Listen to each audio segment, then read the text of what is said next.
Hello everyone, welcome back to my YouTube channel. আপনারা জানেন pay scale নিয়ে সৎভাবে এবং সত্য নিউজগুলো প্রচারের ভিতরে কয়েকটি ইউটিউব চ্যানেল থাকলে তার ভিতরে একটি হলো এডুকেশন হাব বিডি।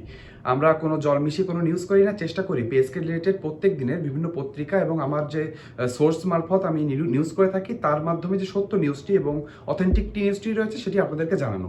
তাই বলবো, যারা আমার ইউটিউব চ্যানেল প্রথমে এসেছেন কিন্তু এখনও সাবস্ক্রাইব করেনি অথবা সাবস্ক্রাইব করা এখনও কোনো কারণে হয়নি, তারা দয়া করে আমার ইউটিউব চ্যানেলটি সাবস্ক্রাইব করে দিবেন। তাহলে আমি যেহেতু পে স্কেল নিয়ে কাজ করি, পে স্কেল নিয়ে যখনই কোনো অথেন্টিক এবং সত্য নিউজটি পাবো সেটি আপনাদের কাছে পৌঁছে দিব। তাহলে চলুন দেরি না করে আমরা ভিডিওর মেন অংশে চলে যাই। আজকের ভিডিওর টপিকটি হলো বাংলাদেশ সরকারি দাবি আদায় ঐক্য পরিষদ পে স্কেল যেহেতু পে স্কেলের কার্যক্রম বিলম্বিতের কারণে তারা একটি সমাবেশের ডাক দিয়েছে। তাহলে কি সে সমাবেশ এবং তারা কি কি বলেছে সেগুলো আমরা জেনে নিব। তাহলে চলুন আমরা জেনে নিই। আমরা ভিডিওর মেন অংশে চলে এসেছি। আমরা জেনে নিব যে বাংলাদেশ সরকারি কর্মকর্তা কর্মচারী দাবি আদায় ঐক্য পরিষদ থেকে কি তারা সিদ্ধান্ত নিয়েছেন এবং আন্দোলনের বিষয়ে কি আপডেট পাওয়া গিয়েছে। আপনাদেরকে একটু আগে থেকে জানিয়ে দিতে চাই যে বাংলাদেশ কর্মচারী দাবি আদায় ঐক্য পরিষদ এমন একটি সংগঠন যারা সরকারি কর্মকর্তা কর্মচারীদের মঙ্গলের জন্য কাজ করে থাকে। আপনারা সকলে জানেন আমাদের এই সংগঠনের মধ্য থেকেই কিন্তু প্রথম আওয়াজ তোলা হয় 1:4 অনুপাতে 12টি গ্রেড রেখে সর্বনিম্ন 35,000 টাকা বেতনের যে প্রস্তাবনা দেওয়া হয় সেটা কিন্তু এই সংগঠন থেকেই আসে এবং তারা বিভিন্ন সময় সরকারকে বিভিন্ন আলটিমেটাম এবং সরকারকে চাপের উপরে রেখে এসেছেন।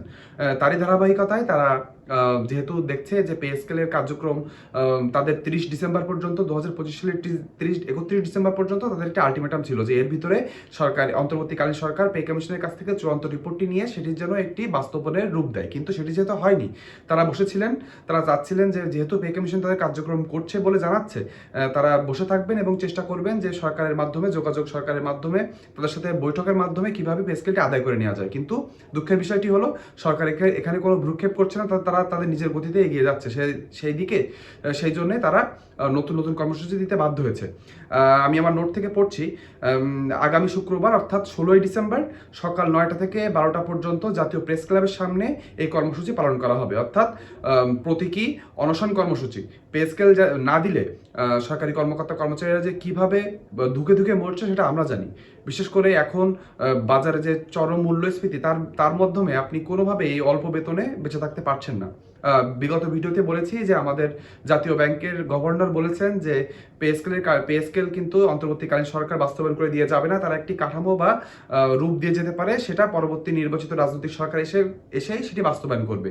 সেটা কিন্তু আমরা সকলে ঘৃণাভরে প্রত্যাখ্যান করেছি। আমরা সেখানে দেখিয়েছি যে একজন ব্যাংকের কর্মকর্তা কর্মচারীরা দিনে 400 টাকা লাঞ্চ ভাতা পান, সেখানে আমরা সরকারি কর্মকর্তা কর্মচারীরা পাই 6 টাকা। তাহলে আপনি বৈষম্য দেখতে পাচ্ছেন। আমরা কিন্তু কাউকে কোনো ঘৃণা বিদ্বেষ ছড়াতে চাই না। আমরা জানি ব্যাংকারদের কার্যক্রম খুবই কষ্টের এবং তারা অনেক কষ্ট করে থাকেন। আমরা কাউকে কষ্টের জন্য কিছু বলতে চাচ্ছি না, কিন্তু আপনি এইভাবে বৈষম্য রেখে কোনোভাবেই দেশকে এগিয়ে নিয়ে যেতে পারবেন না। আমাদের আশা হলো আমাদের যে 11 বছর ধরে আমাদের যে পে স্কেল প্রাপ্য রয়েছে সেটা আমরা পাচ্ছি না। আমরা শুধু চাই বৈষম্য মুক্ত একটি পে স্কেল।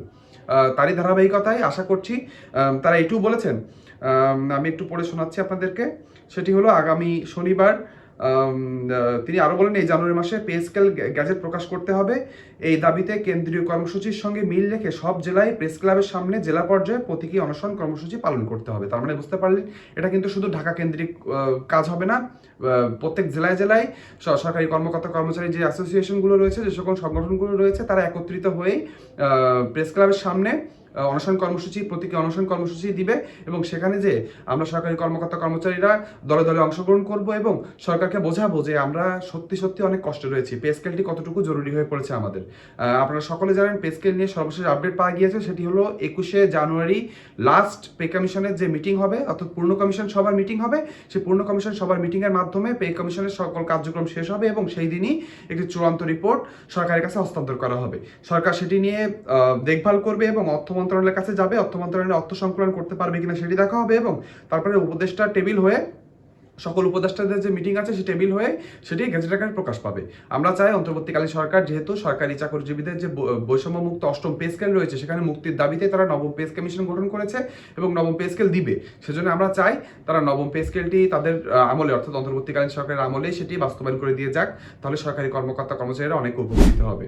আজকের ভিডিওটি এই পর্যন্তই। পরবর্তী যে কোনো আপডেট পেতে হলে আমার ইউটিউব চ্যানেলটি সাবস্ক্রাইব করবেন, ভিডিওটি অবশ্যই লাইক করে দেবেন এবং কমেন্ট বক্সে লিখে জানাতে ভুলবেন না আপনি যে অনশন প্রতীকী অনশন কর্মসূচি হবে সেখানে অংশগ্রহণ করবেন কিনা। আজকের ভিডিওটি এই পর্যন্তই, সবাই ভালো থাকবেন, ধন্যবাদ।